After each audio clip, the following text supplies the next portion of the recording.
invade al núcleo y eso hace que el núcleo desaparezca. Durante la metafase hace que mis cromosomas se mantengan inmóviles, eso es lo que pasa en la metafase, mantiene los cromosomas inmóviles en la fase de el ecuador, bien alineados, y en la anafase y en la telofase se da la polimerización, el agrandamiento de las fibras polares y la despolimerización de las fibras cimetocóricas. Durante la anafase, donde ocurre el mayor dinamismo de esta estructura proteínica, de este armazón proteico, se cree que hay dos teorías alrededor de la separación de los cromosomas, ¿sí? Una de las teorías es referente al equilibrio dinámico y la otra teoría se conoce como la teoría del deslizamiento. Ambas teorías ocurren en la anafase, ¿sí? La teoría del equilibrio dinámico, nada más se refiere a la despolimerización de las fibras cimetocóricas y que eso hace que se ocurra la fuerza necesaria para separar, para que mis cromosomas migren, ¿sí? En cambio, en la teoría del deslizamiento, lo que se cree, por eso nació también esta teoría, es que no puede ser posible que solamente el hecho de despolimerizar haga que mis cromosomas se vayan, sino que tiene que haber algo más atrás de eso. Y lo que se cree es que mis fibras polares están asociadas a proteínas motoras que hacen que mi cromosoma también se deslice. Cuando ustedes ven o observan un tren, el tren tiene dos rieles por donde él se va deslizando. Entonces se cree que hay proteínas motoras que están asociadas a esas fibras por donde va atravesando mi cromosoma. Entonces es como si fuera que las fibras cimetocóricas van acortándose y los cromosomas, gracias a proteínas motoras que se encuentran en las fibras, pueden deslizarse girando, el cromosoma va girando y da vuelta, hasta llegar al punto. Es como un riel, como una cuerda que así le va girando y deslizando. Entonces esas dos son las teorías para la separación de los cromosomas. Sí, no se sabe, o sea, no te puedo decir es esta proteína motora. Solamente se cree que hay proteínas motoras que ayudan al proceso, pero el libro no especifica qué proteína motora. Yo también desconozco. Si vos encontrás, estaré muy agradecida. Entonces, por eso es que la anafase se puede dividir en dos. Yo hablo de una anafase A y una anafase B. La anafase A es solamente vinculado al acortamiento de las fibras cimetocóricas. Nada más.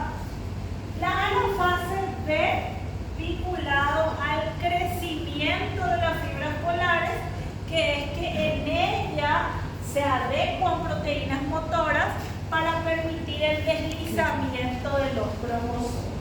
Entonces, anafase A, equilibrio dinámico, la teoría del equilibrio, y anafase B, la teoría del deslizamiento. Y de esa manera se logra dividir. Porque lo que se cree es que porque acuérdense, chicos, que cuando ocurre la despolimerización muy rápido las fibras se cortan. Entonces, no me daría el tiempo, porque acuérdense que mis cromosomas, cada uno tiene una densidad diferente, pero la despolimerización sí es toda junta. Y mi cromosoma 1 tal vez llegue más tarde que el cromosoma 21, que es más chico, que es menos denso. Entonces tiene que haber algo más que haga que todo pueda llegar.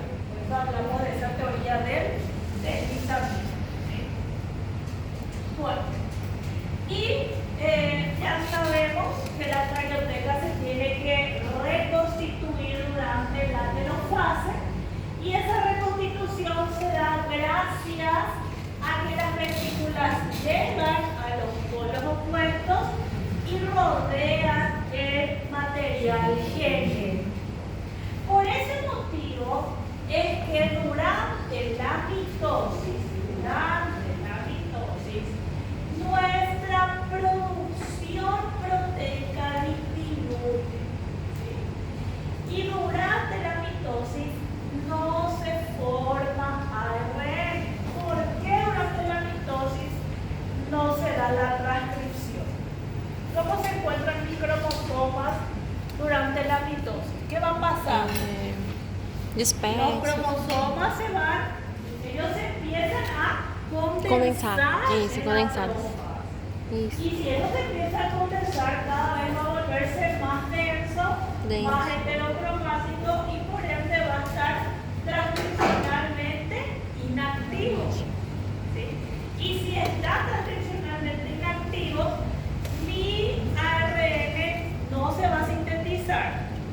Pero la producción proteica también va a disminuir, porque al no tener más producción de ARN mensajero, de ARN transferente, de ARN ribosómico, también yo voy disminuyendo la producción proteica.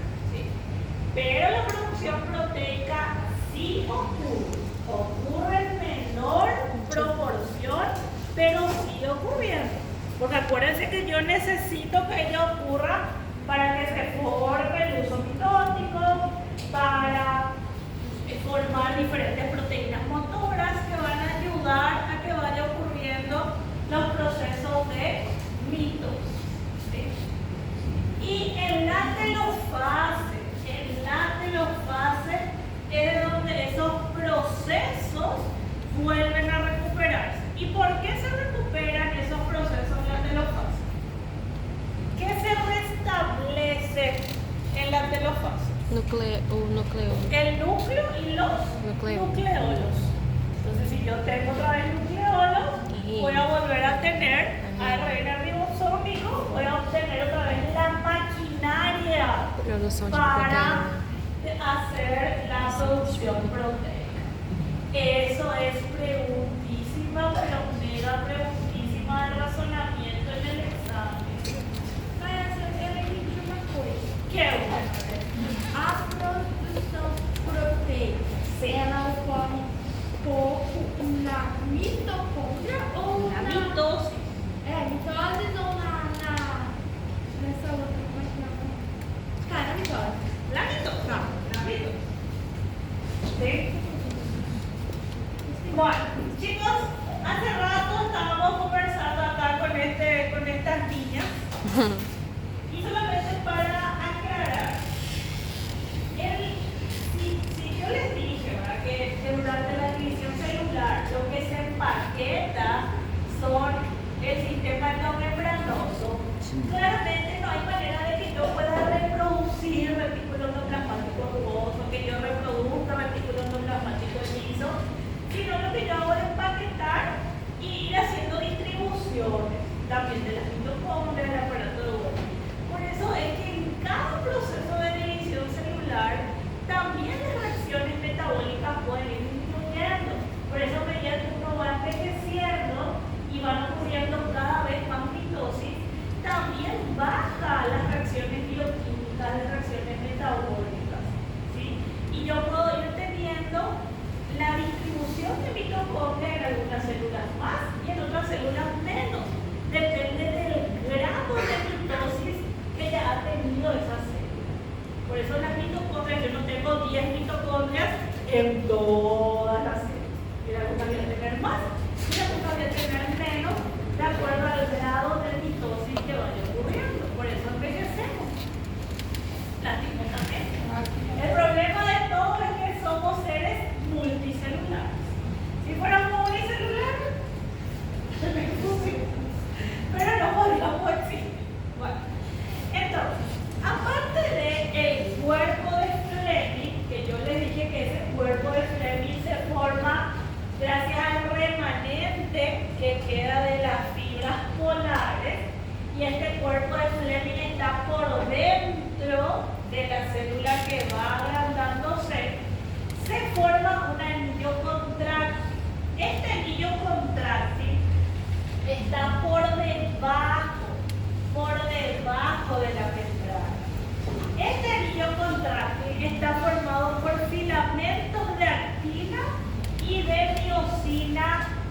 2. Miosina 2. Pregunta de examen. 2. El filamento está formado por filamentos de actina y miosina 2. El filamento de actina es el que va a girar, el que va a dar vuelta debajo de mi membrana plasmática y da 20 vueltas. 20 vueltas. Para que la miosina 2 pueda caminar sobre ese filamento de actina y separando. Es como el funcionamiento del sarcómero. ¿Se acuerdan que estaban los filamentos y la miosina iba haciendo y moviendo y haciendo esto? ¿Sí? Entonces nosotros vamos a tener ese enrollamiento, ¿sí?, de los filamentos de actina por debajo de la membrana plasmática. Y esto lo que va a hacer es que en la telofase cada vez más se pueda ir dando la partición del citoplasma. El anillo contráctil junto con el cuerpo de Fleming van a evitar que se pierda material citoplasmático. Porque si yo estoy cada vez más apretando algo, tensionando algo, se podría perder algún resto, podría perder alguna vesícula, algún material citoplasmático. Entonces eso me está ayudando a sostener y a poder cerrar de vuelta esa membrana plasmática, ¿sí?, y unir todos los fosfolípidos y poder establecer las dos nuevas células hijas. Y así es como podemos volver a establecer y concluye esta citocinesis, donde aquí, esto que está acá sería nuestro anillo contráctil, que va a permitir la completa separación de las dos nuevas células. ¿Sí? Y acá está el anillo que les decía, que da 20 vueltas debajo de la membrana plasmática, y la miosina 2 es la que va a hacer que esto se vaya estirando y se vaya moviendo y separa, se va a deslizar.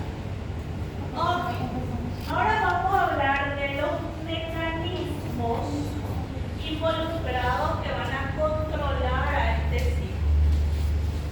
Nosotros cuando hablamos de comunicación y señalización celular, había hablado de diferentes moléculas o diferentes sustancias que pueden inducir ciertas respuestas fisiológicas.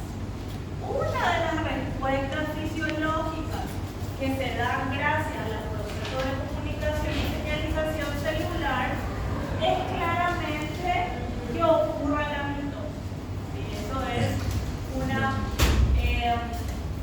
una respuesta fisiológica.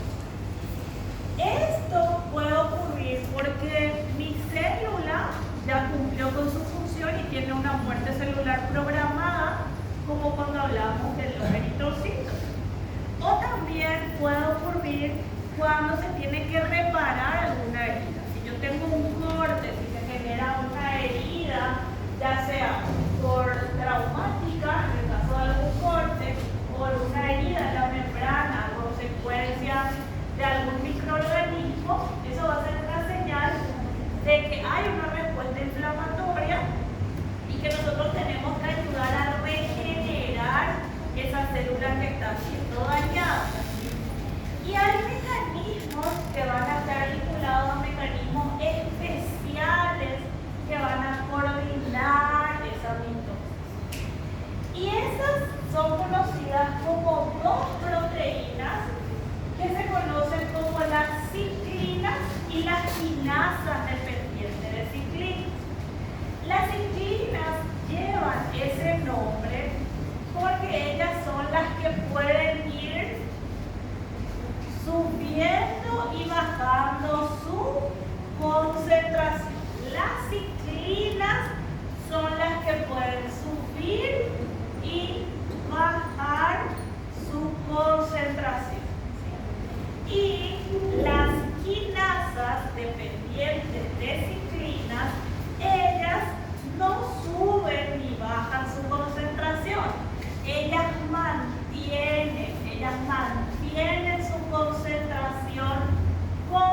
quinasas solamente se van a activar cuando las ciclinas alcanzaron su umbral de concentración. Todos ustedes saben lo que es umbral de concentración, ¿verdad? Sí. Bueno. Entonces, cuando las ciclinas alcanzan su umbral de concentración, se van a activar las quinasas. Y las quinasas se van a activar para, ¿qué cosa? ¿Para qué sirven las quinasas? Rodrigo, ¿para qué sirven las quinasas? Ah, las quinasas, sí. Interactuar com as ciclinas e fosforilizar. ¿Y para qué sirve todo? Para ativar as moléculas responsáveis pela divisão celular. Agregando qué cosa. ¿Cuál es la función de las quinasas? Ni en señalización ni comunicación celular. Agregar un fosfato, pero era Rodrigo el que tenía que responder y estar atento. Ahora, ve Rodrigo, ve. ¿Ya sabe ahora? Sim. ¿Qué hace? Agregar. Un fosfato. Muy bien, Rodrigo. La quinasa. Ella mantiene la concentración y solamente se activa gracias a las ciclinas. Las ciclinas, por eso ellas se llaman quinasas dependientes de ciclinas. Ellas van a depender de que las ciclinas lleguen a este umbral de concentración. Y las ciclinas van a empezar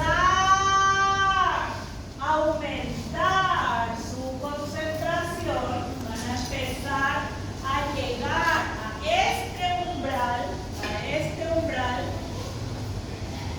en la fase G1, al finalizar G1, la ciclina llega a su umbral de concentración. Una ciclina. Otra ciclina va a llegar a su umbral de concentración también cuando finaliza G2. En esta, cuando finaliza G1, la que llega a su umbral de concentración es la ciclina que se llama justamente G1. Y acá, cuando finaliza G2, la que llega a su umbral de concentración es una ciclina que se llama ciclina M.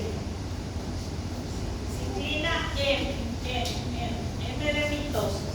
¿Sí? Entonces, ¿qué va a pasar? La ciclina G1, acá llega a su umbral de concentración. Y nosotros tenemos dos tipos de quinasas que se mantienen constantes. Una quinasa es la CDK2, ¿sí?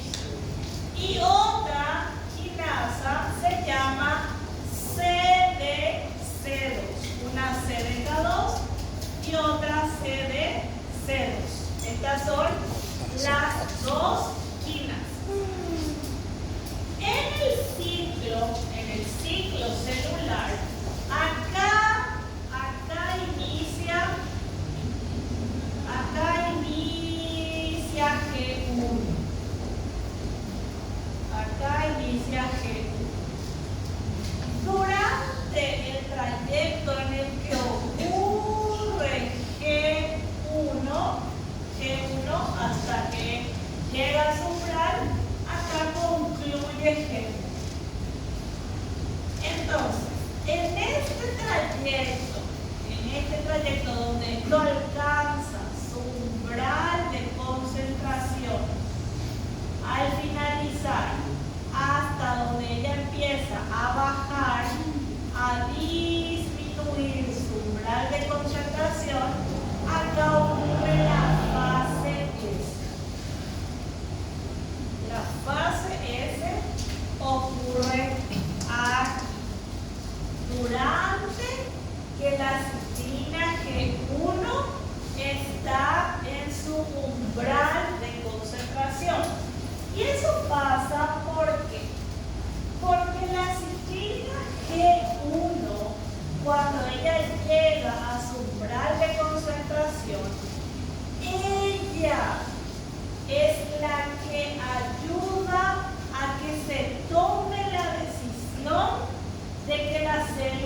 va a entrar a división celular.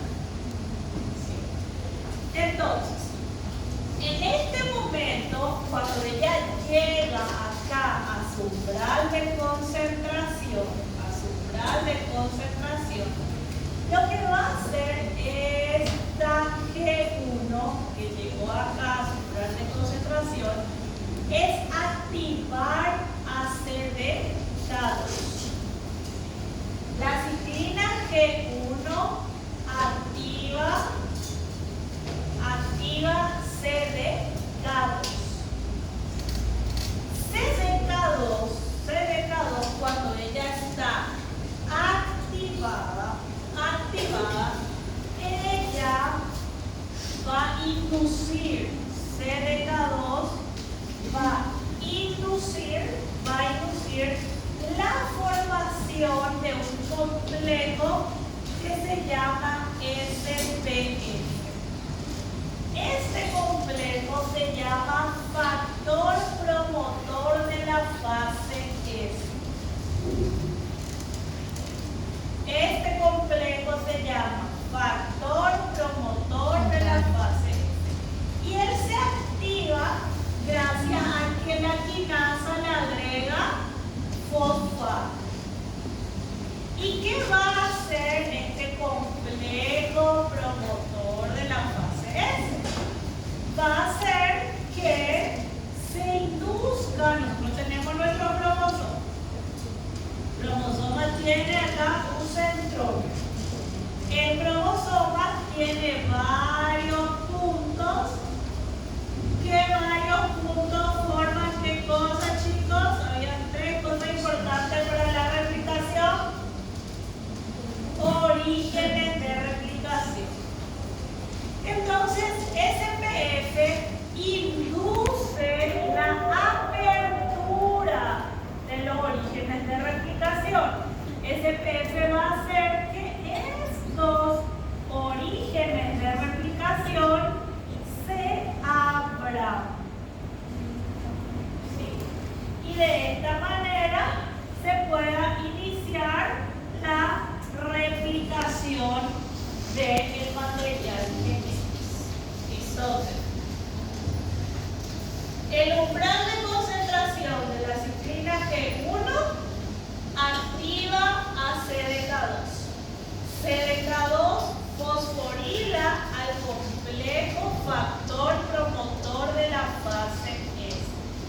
El factor promotor de la fase S activado induce la apertura de los orígenes de replicación para que vengan todas las enzimas necesarias para que ocurra el proceso de replicación. ¿Sí? Y así. Entonces, G1 empieza a disminuir, a bajar su concentración cuando la fase S termina. Se cumplen las 7 horas que mi célula necesita para replicar todo el material genético y la concentración de la citrina G1 va a empezar a disminuir. Esta concentración de la citrina G1 va a hacer que aquí, cuando está finalizando, empiece a crecer. ¿Sí? Acá nosotros vamos a ver la finalización. Acá hay una transición entre S y G2. En esta transición entre S y G2 empieza a crecer mi citrina G. En esta transición, ¿verdad? En esta transición que hay acá, cuando yo hablo solamente ya entro a G2 y para que ella empiece a subir su umbral de concentración, es que acá ocurre la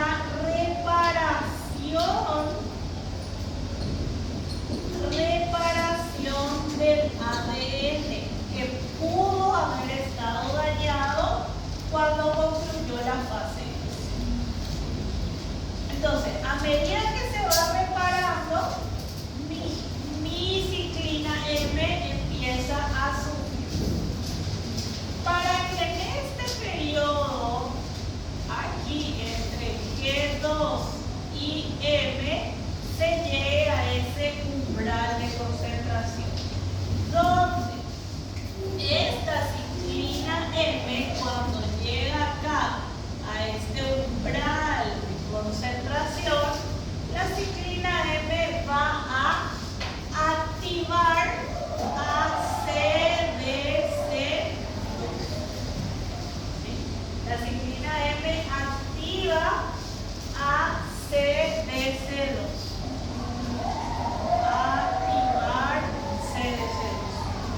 Cuando CDC2 se activa, ocurren también fosforilaciones porque la CDC2 también es una quinasa.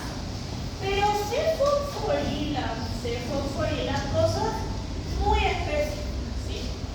Chicos, todo esto va ocurriendo a medida que G2 actúa con un mecanismo de seguridad que es reparar todo ese ADN.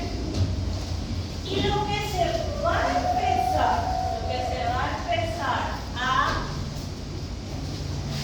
a fosforilar gracias a CDC2 van a ser, se va a fosforilar proteínas citosólicas, se van a fosforilar proteínas nucleares, se van a fosforilar laminofilamentos y se va a fosforilar una proteína sumamente importante que es la H1. Y la H1 se va a fosforilar para que ella se una conmigo. ¡Logro pensar eso! Para que ella se una con mayor fuerza al nucleosoma. Y ahí tengamos nuestro cromatosoma. Y ahí llegue la condensina, la ADN espaciador y se empieza a rodear porque eso va a empezar a ocurrir en nuestra profase. En la profase, mi ADN tiene que empezar a condensarse. ¿Vieron cómo todo en biología está así perfectamente? No hay algo más hermoso que esta materia, ¿verdad? Bueno, voy a prender la luz para sacar el foto porque creo que se ve ahí y Alexa se fue. Bueno, y Alexa se fue. Bueno, yo creo que voy a tener que empezar a hacer una segunda llamada porque varias personas han desaparecido. No, pero Precisa não, não é necessidade não. Voy a dar media presencia antes del receso y media presencia después del receso.